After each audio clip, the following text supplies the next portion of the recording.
آج کا پروگرام ان لاکھوں لوگوں کے لیے ہے جو جوڑوں کے پرانے درد، ہڈیوں کی کمزوری، سوجن یا پھر جسمانی کمزوری کی وجہ سے پریشان ہیں، اور آج کا پروگرام ایسے تمام افراد کے لیے بھی ہے جن کی کمر درد کرتی ہے، گھٹنوں میں درد اور سوجن کی وجہ سے چلنے پھرنے میں دشواری ہوتی ہے، ہڈیاں کمزور اور درد کرتی ہیں۔ آج کے پروگرام میں آپ کو ایک ایسا آزمودہ نسخہ بتاؤں گا جس کے صرف ایک ماہ کے استعمال سے ہی انشاءاللہ جوڑوں اور ہڈیوں کے درد کا خاتمہ ہوگا، جسم کے اندر سوجن کم ہوگی، جسمانی کمزوری کا بھی خاتمہ ہوگا۔ نسخہ نوٹ کر لیں۔ آج کے ہمارے نسخہ میں جو پہلی چیز ہے وہ ہے کلونجی، اس کو آپ نے 50 گرام لینا ہے۔ دوسرے نمبر پر ہمارے پاس میتھی دانہ ہے، یہ بھی آپ نے 50 گرام لینی ہے۔ تیسرے نمبر پر ہمارے پاس سونٹ ہے، یہ ادرک کو خشک کر کے بنائی جاتی ہے، یہ آپ نے 25 گرام لینی ہے۔ اور چوتھے نمبر پر آپ نے شہد لینا ہے، یہ 50 گرام لینا ہے۔ سب سے پہلے آپ نے کلونجی،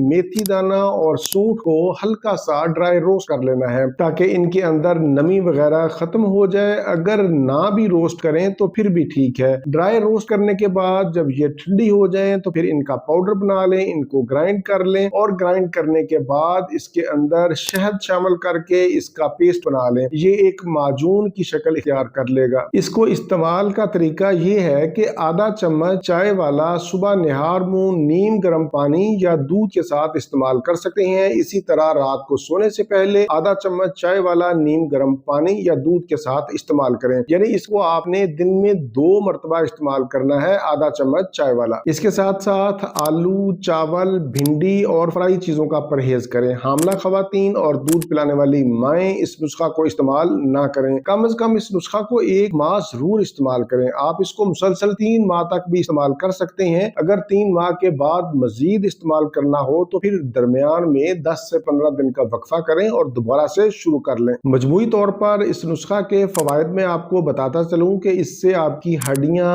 جوڑ اور پٹھے مضبوط ہوں گے، جوڑوں، ہڈیوں اور جسم کے درد کا خاتمہ ہوگا، دماغی کمزوری دور ہوگی، یادداشت بہتر ہوگی۔ اس کے استعمال سے آپ کی جسم کی سوجن اور بلغم کا خاتمہ ہوگا، آپ کا یورک ایسڈ اور کولیسٹرول بھی کنٹرول میں رہے گا، قوت مدافعت مضبوط ہوگی، معدہ کی گیس اور بد ہضمی کا بھی خاتمہ ہوگا۔